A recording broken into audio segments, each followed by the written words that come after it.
আসসালামু আলাইকুম। আজকে আমি একটা মরিচ ভর্তা বানাবো ধনিয়া পাতা দিয়ে। তার জন্য আমি একদম খাঁটি সরিষার তেল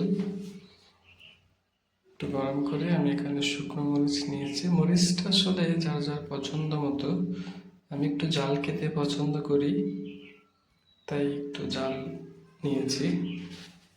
আপনারা চাইলে খুব কম মরিচ দিয়েও করতে পারেন, ধনিয়া পাতাটা বেশি দিয়ে। একটু লবণ দিয়ে দিলাম। লবণটা দিলে হবে কি, মরিচটা মুচমুচে হবে। সরিষার তেলের এত ঝাঁজ আমার চোখে লেগে গেছে।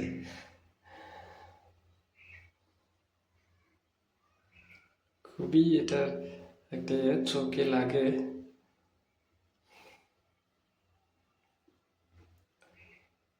মরিচটা ভেজে নিব। এই ভর্তাটা আপনারা একবার খেয়ে দেখবেন, খুব মজা হয়। আমি এর আগে আর খাইনি, এটাই প্রথম, তবে খুব মজা হয়েছে আমার কাছে।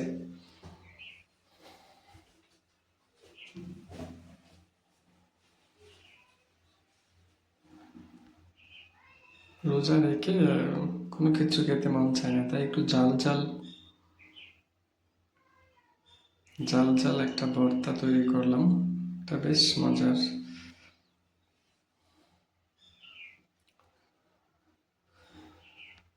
এখন আমি এখানে পেঁয়াজ দিয়ে দিব। এখানে আপনারা চাইলে রসুন ব্যবহার করতে পারেন, তবে আমি এখানে রসুন দিইনি।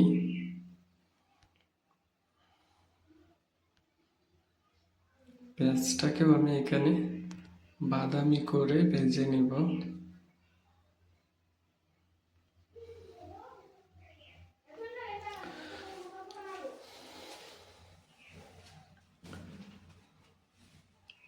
মাটির চুলায় রান্নার মজাই আসলে আলাদা।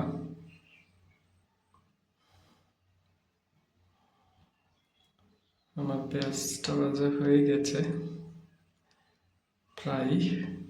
এখন এখানে আমি ধনিয়া পাতাগুলো দিয়ে দিব এখানে। এটা খুবই মজার একটা ভর্তা। আপনারা বাসায় একবার হলেও এটা ট্রাই করে দেখবেন, ইনশাল্লাহ খুব মজা পাবেন। খুব মজার এটা একটা ভর্তা, আমার কাছে খুব ভালো লেগেছিল। আমি এখন ধনিয়া পাতাগুলো দিয়ে দিচ্ছি। ধনিয়া পাতা আপনারা কম বেশি দিতে পারেন। যারা ঝাল খেতে কম পছন্দ করেন তারা ধনিয়া পাতাটা বেশি দেবেন। পাতাটাও আসলে একটু ভাজা হয়ে যাবে, মানে কাঁচা ভাব থাকবে না।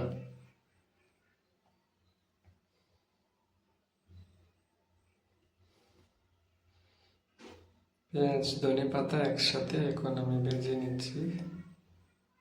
সেই সরিষা তেলের মধ্যেই এই সবগুলো উপাদান একসাথে মিশে একটা মজার একটা রেসিপি হবে।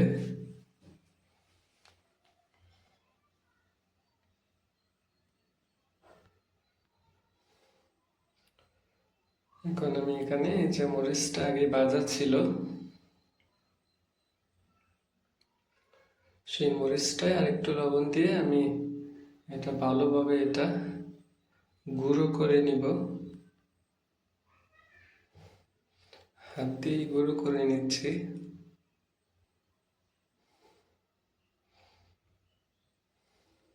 আমার বিশ্বাস আপনারা রোজার মাসে যেহেতু সবার মুখে রুচি নষ্ট হয়ে যায়, আমার মনে হয় এই ভর্তাটা একবার খেতে পারেন, খুব মজা পাবেন।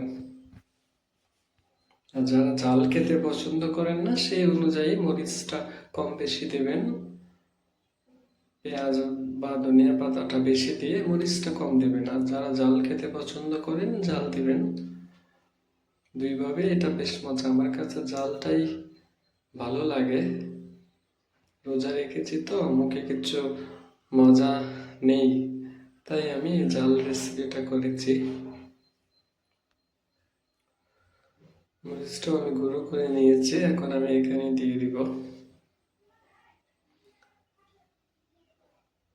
এখানে দিয়ে একসাথে আমি নেড়ে চেড়ে আর একটু ভেজে নিব। এটা আসলে ততক্ষণ ভেজে নিব যতক্ষণে ওই ধনিয়া পাতাটা মানে কাঁচা ভাবটা চলে গিয়ে একটু হালকা শুকনো টাইপের হয়ে যাবে। এভাবে বেশি মজা হয়। আপনারা চাইলে ধনিয়া পাতাটা কাঁচা ভাবটা রেখেও করতে পারেন, তবে আমার কাছে এই শুকনো টাইপেরটাই বেশ মজার।